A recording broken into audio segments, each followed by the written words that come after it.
Loyalty has an expiration date. The problem is when you're the nice person, your loyalty lasts far longer to certain people than it should, because their loyalty to you has been expired. But you being the good person, you hang on to friendships and become forgiving far longer than you really should be. Loyalty has an expiration date.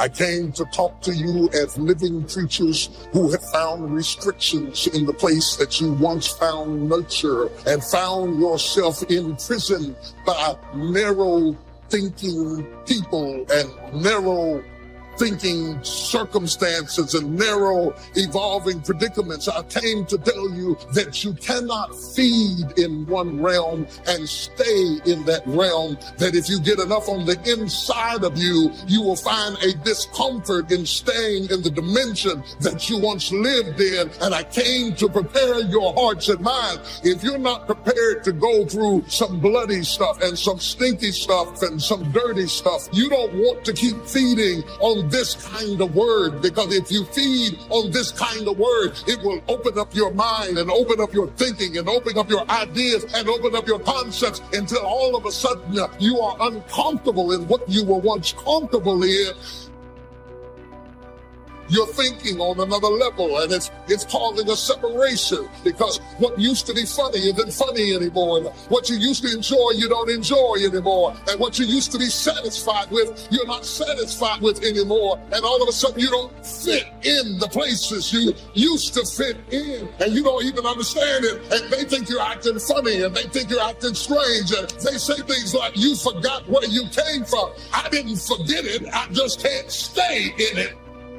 God don't like you to surround yourself with people, things, and situations that's going to stop you from reaching the level of success that God has destined you in your career to get to. That's why God gave us free will. God gave us a choice. He is revealing to you over and over and over again that you are talented, you are beautiful, you are special, you are an individual, where God has destined your life and your career to be and go. You cannot get there with all of the people that you showed up. Normally when you find yourself cutting off dead weight because your boat is at its capacity.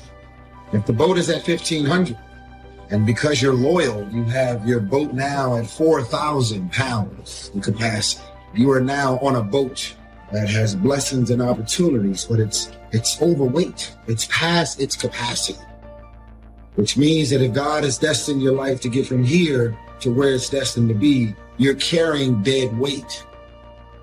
Your boat is either going to sink, or God has destined your life and your career to get to the ultimate blessings and the goals and where you're supposed to be. Because you got all this dead weight and you're operating over your capacity, it's going to take you that much longer to get there. I've got to get out of here. I got to get out of here. I got to get out of here. I've got to get out of here. You tell your twin you can stay in there if you want to. This might be okay for you, but I got to get out of here. Even if I have to fight my way out, I've got to get out there. If I've got to pull and tug, I've got to get out. I've got too much vision to stay in this rut. I want to talk to you today about connecting with the right people. Your destiny is too big to get there on your own. God has already arranged certain people to speak faith into you. He's placed in your path people to inspire you, to help you grow and accomplish your dreams. But the reason some people never reach their highest potential is because they never get away from the wrong people. You've got to connect with people that understand your destiny. People that appreciate your uniqueness. People that can call forth your seeds of greatness. Not people that are always pushing you down, telling you what you can't become, never giving you their approval, no matter how good you do. Life is too short to drag people along. If you will get the wrong people out of your life, then God will bring the right people into your life. And some of you, the only thing that's holding you back is your inner circle. The people that are closest to you, they're with you, but they're not really for you. You're constantly having to persuade them that you're okay and convince them to get on board. You're spending all your time and energy on someone that doesn't understand your destiny. I'm going to change where I change. I'm going to transition where I transition. Ready or not, here I come. Like it or not, here I come. Celebrate me or not, here I come. The hardest thing to do, the hardest thing to deal with, the hardest thing to manage, the hardest thing to put up with is transition. The thing we hate the most is transition. We hate it because it takes us out of our element. It takes us out of our comfort zone. It takes us out of the place where we are secure and we've learned how to manage and control everything. You cannot control everything when you are in transition. It is what it is. It happens like it happens. I can't get my hair done and do it. I can't be pretty about it. I've got to come out any way I can. I'm in transition. I can't meet with the board or get everybody to approve it. When my water breaks, get ready. Here I come. Touch a nigga and say, move. Move. I'm grown out of this spot. Move. I'm coming into another dimension. Move. I see a door opening for me. Move. Born again, again, and again, and again. Because if you look back over your life, every so often, every so many days or situations or circumstances, you find yourself in a world that's too small and too tight and too limited, and you have to go through a birthing process from one dimension to get into the next dimension, and you are being born again and again. You get comfortable, and as soon as you settle all in and say, now I've got my life all nice and neat, and I finally got it just the way I want it, and oh, I've arrived, and I've reached my destination, and then you look around, and the world begins to lurch, and all of a sudden you have to recreate yourself and find yourself starting all over again. You were sure yourself over here, but now you're a student again over there. You knew how to do this, but now you're learning again how to do that, and you are born again. Here's what leadership is. The challenge to be more than mediocre. The challenge to step up to a new level, a new dimension. And here's what this new dimension has. Opportunity and responsibility. But who wouldn't want the responsibility along with the opportunity if it builds an extraordinary life? You wouldn't want it any other way. The refinement of leadership. Make this list. Learn to be strong but not rude. Some people mistake rudeness for strength. Rudeness we don't need. Strength we do need. Here's the next one. Learn to be bold but not a bully. We need to boldly seize the day, boldly seize the opportunity, boldly seize the chance. But we don't need bullies. We don't need anybody to push anybody around. There's a whole new level of leadership. A new method of leadership. Here's what it is. Leadership by invitation. Not leadership by threat, not leadership by intimidation. That now shows the weakness of the leader. That now shows ego at work instead of skills. But it's leadership by invitation. Invite somebody to a better way of doing things. Here's what else it's called. Leadership by inspiration. Inspiring somebody to make the necessary changes to move up or to get the job done. As leaders, we inspire. As leaders, we entice. As leaders, we invite, entice, inspire. Not threaten. New kind of leadership. Be bold but not a bully. Next, be kind but not weak. Some people mistake weakness for kindness. It is a great mistake. Kindness isn't weak. Kindness is a certain unusual strength. But don't say, I must be weak in order to be kind. The answer is no. Sometimes you have to be unusually strong to be kind. Somebody coined the expression, tough love. Love that really tells the truth and levels, sometimes with a broken heart, but whatever has to be said, has to be said. Kind but not weak. Here's another one that's excellent. Be thoughtful but not lazy. We need to give thought, but we also need to take action. As you grow up and get older, you start realizing what actually makes sense for your life and what don't make sense for your life. You may revisit the things that don't make sense for your life occasionally sometimes. But that's when you decide that you want to have that. But for the most part, because I grew up with my brothers and sisters doesn't mean that we're actually going to walk in the same path. Because I have my friends that I grew up with doesn't mean that we're going to move and walk and have our lives, family, mind state, career choice, the way we think, the way we move, moving in the same direction. Some of y'all are loyal, have this power struggle with this concept called loyalty.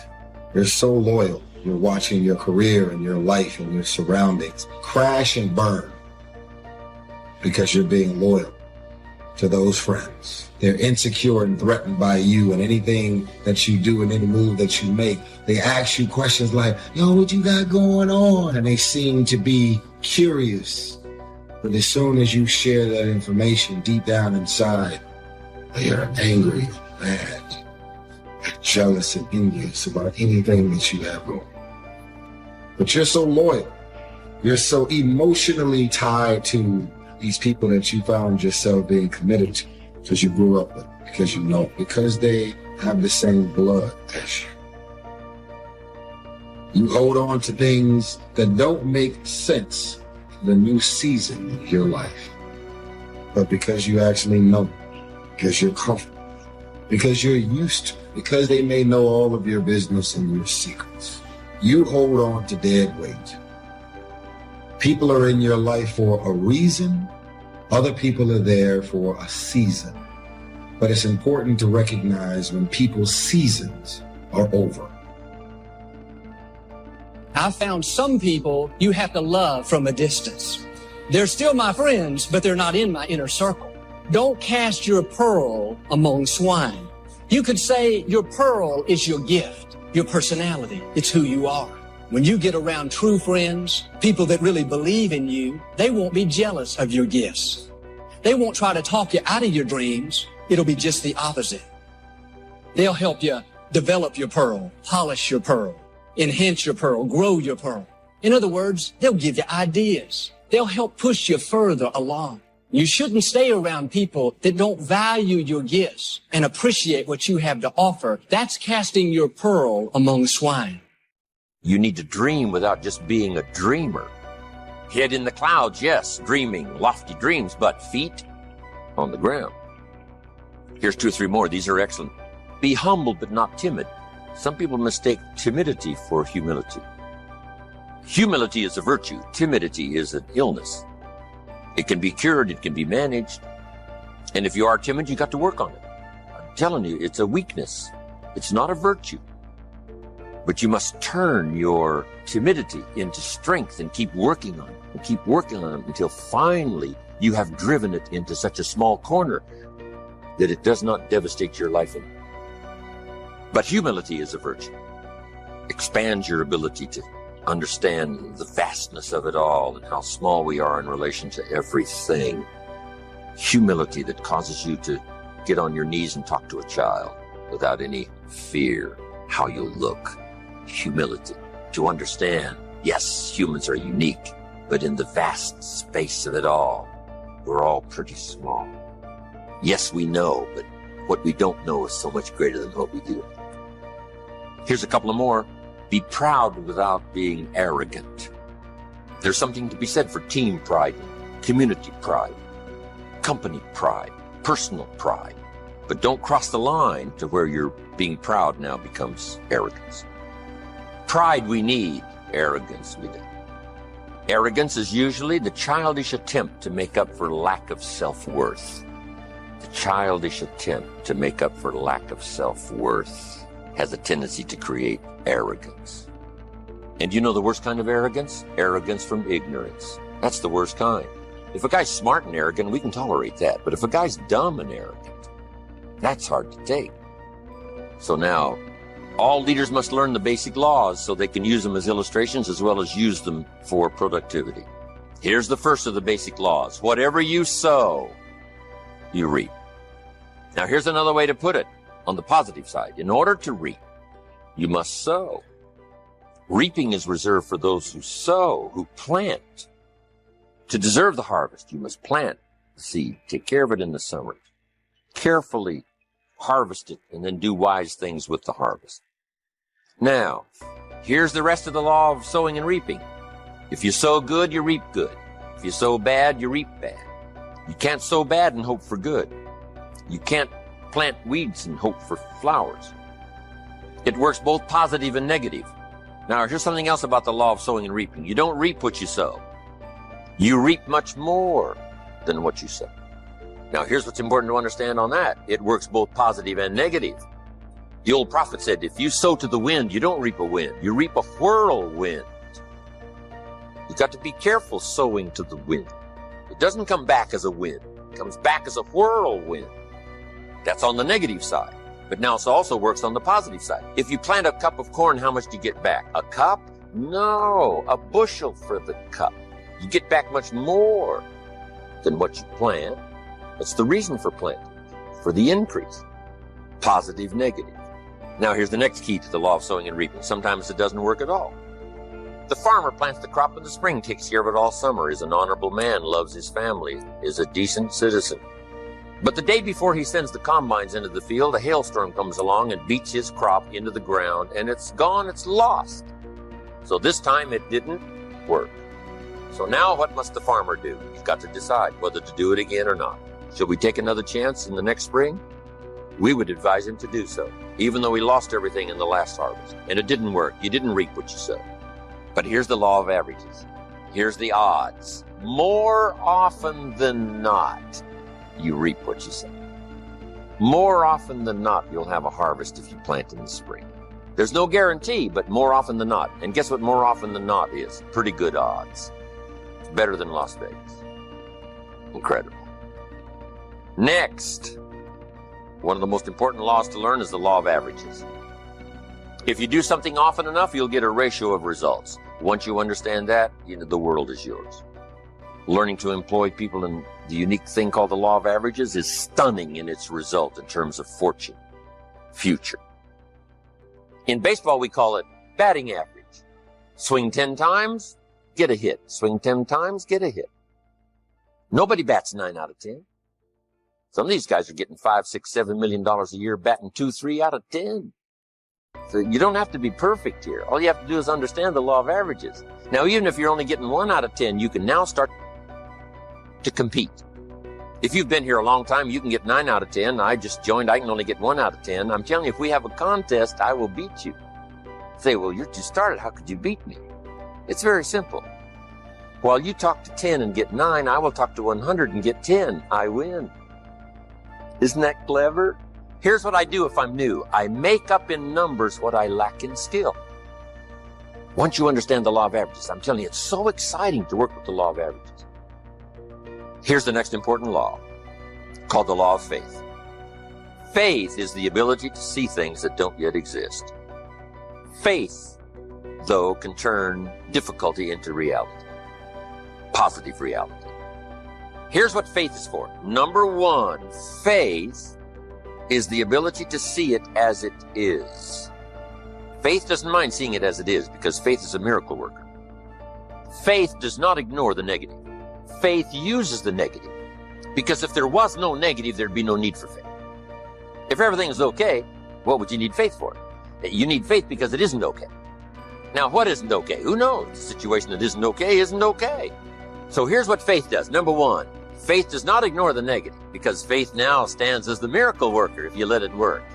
So faith sees it as it is. If it's ugly, it's ugly. If it isn't working, it isn't working. If it's a mess, it's a mess. It doesn't hurt to call a mess a mess. You don't need to fancy it up here.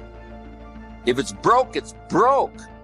If it's miserable, it's miserable. Faith doesn't mind admitting that. Faith doesn't mind seeing that. Here's why. Number 1, you can see it as it is. That's the beginning of faith, seeing it as it is. Now, here's the second step of faith. See it better than it is. Couldn't you see beyond the mess? The mess is for today. Couldn't you look into tomorrow? The answer is yes, I guess I could look into tomorrow. Humans have this incredible ability to look into tomorrow, to look into next week. Dream the dreams, make the plans, visualize, use your imagination, see it better than it is. Now here's the third step that turns faith into reality. Make it better than it is. Faith now must be invested in the muscle. But if you invest faith now in the action, you can take any situation, and make it better than it is. Next, in the beginning of faith, seeing it as it is. Don't see it worse than it is. Don't blow it out of proportion. Some people have this tendency to blow it all out of proportion. Say, well, it can't be that bad. If it's this bad, that's how bad it is. You don't need to multiply how bad it is by 10. Just as it is. That's the deal. As it is. Don't see it worse than it is. Now here's the next. Don't see it for more than it can become. There's a thin line between faith and folly. Yes, it's possible to see yourself as a millionaire, but not overnight. Someone says, well, yes, I can see that. Don't see it for more than it can become in a reasonable period of time. Yes, if it dropped out of the sky overnight, but that's not likely. But it's still possible to be a millionaire. It's still possible to be rich and wealthy, given a certain amount of time working with the law of averages and all the rest of the stuff we've talked about today. So don't see it for more than it can become so that you move into folly instead of faith. Plenty is possible without being foolish. Now here's the next one. Give yourself a chance to understand that it could be far more in the future than what you can first see. Take the first step of what you can see, but give yourself a chance to be able to see it for more than what you first see. On a foggy night, if all you can see is 100 feet, here's what you do. Walk that first 100 feet, now you can see another 100 feet. You can't see the 200 feet. But if you can see 100 feet, you walk the first 100 feet, now you can see another 100 feet. So I'm asking you to take the early steps of faith. Whatever you can see it possible to become, start believing that. Have faith for that. And I'm telling you, as that starts to exercise, you'll be able to see it for more and for more and for more. The possibilities will start to increase in your own imagination. What if this happens? What if that happens? What if that doesn't happen? And on it goes. They consistently worry themselves in. You can all mentally condition yourself to being successful. All you got is your mind. You're in control of it. It's times I felt like giving up. I mean, no matter who you are, if you have a goal in life, everybody has a turn back moment. Everybody has a crossroad. If you haven't been at it, it's coming. You can either decide to continue or to quit. It is important in the area of motivating yourself. It's important to know why you're doing it, because that mind will say, why bother? Why go through all this? This is too hard. No, throw in the towel. It's not worth it. Has it ever said that to you before? Here's how you can handle that. Here's how you override that. Write down 5 reasons why you deserve it. Why do you deserve what you want? Why you? Why do you deserve it? What meaning and value will it bring to your life? What's so different about you that you deserve your goal or this goal? And when you write down those 5 reasons, when you have some down moments, and you're going to have them, when that conversation starts talking to you and it's going to talk to you, what you will do is you can pull that out and read it, and it will build you up. It will be your rod and your staff to comfort you through some challenging moments, because you're going to have some. Life will knock you between the eyes. It will catch you on the blind side, come out of nowhere, stuff you can't anticipate. That will knock the wind out of you. You want to give up.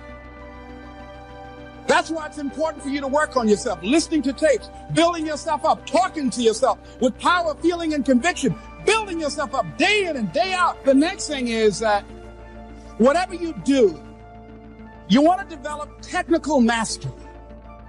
You want to be the best at what you do. You want to master it. See, part of self-motivation is you've got to find something that gives you a strong sense of competence. Well, you become known for that. You develop a reputation of being good at doing that. You set some high personal standards for yourself. You're not competing with anybody else. You're just unfolding yourself to be the best person that you could be. That you want to give the best quality service that you can give, because that is a statement about who you are. The other thing that's the key to self-motivation is recognize the fact that you're going to get into some slumps. Recognize the fact that you're going to encounter a great deal of failure in life. It goes with the territory. But in the face of that, you want to be relentless. The next thing is that when you want something out of life, you've got to be willing to go into action. Don't wait around for things to be just right. Don't wait for things to be perfect. Don't wait for the ideal situation. It will never be ideal. There will always be a reason. Well, as soon as the children grow up, as soon as I pay my bills, or as soon as I get my divorce, as soon as I get enough money together, do what you can, where you are with what you have, and never be satisfied. A lot of people never take a chance in life. They don't want to take any chances. They want the situation to be ideal. See, that's not walking by faith. That's walking by sight. If I can see it, I'll do it.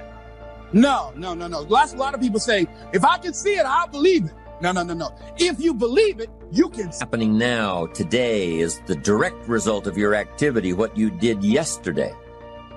Self-reliance is basically counting on yourself. Now, being self-reliant doesn't mean you can't work with others or trust others. Self-reliance means counting on yourself, trusting yourself, being confident with yourself, being responsible to yourself, trusting your own instincts, trusting the conclusions that you have developed from your study of experiences and philosophies, taking the credit that is due you, learning from the mistakes that you have made, being self-reliant. Gestalt psychologists give an example of being self-reliant. They say that you're responsible for getting caught in the rain. They say that by deciding not to carry an umbrella every day, you have made the decision to endure an occasional drenching. Translation: by not being prepared, you make the choice of getting caught in some of life's unpleasant circumstances. Be they rain, failures, economic losses, relationship losses, professional losses, personal losses. By not being prepared, thinking ahead, it's your choice. Now here's the other side of it. By being prepared, you increase your chances of success. You increase the likelihood. By being prepared, you increase your chances of success, of seizing opportunities when they come your way, of being ready within yourself to take advantage of once-in-a-lifetime situations. Some people tend to blame others for their mistakes, blame others for their failures. Somebody says, it's not my fault the report isn't done. So-and-so didn't do their part. Of course it's your fault. It's your report too. It's your responsibility to see that everyone you delegated work to does their part. Now, you can't control what others around you do, but it's in your own best self-interest, your enlightened self-interest, that you stay on top of things, especially if it's going to affect your future. You think your boss cares that John didn't do his part? You think he sees John as the bad guy? Of course not. All he sees is that the report isn't done. Bottom line. Be responsible for the things that affect you. You can make sure you're more responsible by checking in with those people who are working with you, the people who make up your team. You can be more responsible by saying, hey, John, how are you doing with your part? Do you need some help? Can we put somebody else in here to help you finish? Now, if John consistently doesn't handle his part, you've got to replace John. If he isn't doing his share, you've got to find somebody that will. Or what? It will negatively affect you. You can't wake up in the morning that the project is due hoping and wishing that John has done his part. No, you've got to be responsible because it's going to affect your career too. Now, my approach to my better future very early on in my career was to just go through the day with my fingers crossed. And I used to say something like, I sure hope things will change for the better. Then here's what I found out. They're not going to change. Somebody says, well then, how will my life ever change? Answer, when you change. When you change, when you get better, it'll get better. If you change, it'll all change. Don't put it on someone else. Hope that someone else will change it for you. Take responsibility for yourself. Take personal responsibility. Money with that body, the more repetitive it is that you place yourself in those things, those places, and those situations, the more your brain becomes familiar with it, the more it gravitates towards it. You can't think about it once. It's the repetition over and over again. Your brain begins to think, oh, I belong here. We belong here. You actually eventually convince yourself literally that you belong in your dreams by the repetitive and specific thinking and visions of them over and over again. And don't be disturbed because no one else can see it. That's not unusual. That is ordinary. But because you want some different kind of results in your life, you've got to be willing to be unreasonable. If you want unreasonable results in your life, you've got to be willing to be unreasonable. Part of being unreasonable, you don't judge according to appearances. Part of being unreasonable, you can see it because you believe it. Most people won't do that. One of the keys to self-motivation that empowers you is that you want to find a cause larger than yourself. Find something that you can contribute to. Find something that you can make a difference because you can. Part of what feeds your larger vision, part of what gives you a reason for being, part of what gives you your life is being able to give something back. So I can't afford to give anything. You can't afford not to give. Give your time. I don't know exactly what I'm going to do, but I'm going over there. It's part of my tithing in the universe. Once you develop that special sense of mission, and that's what you develop when you're part of a larger cause than yourself, it drives you. You don't need an alarm clock to get up in the morning. You have special power. You go places and folk will like to be around you. They will know there's something different about you. When you go in, they say, hey, that's somebody important. I want to know who you are. I just want to be near you. That energy that you have, that consciousness that you will embody will affect everybody around you. You must be willing to do the things today others won't do in order to have the things tomorrow others won't have.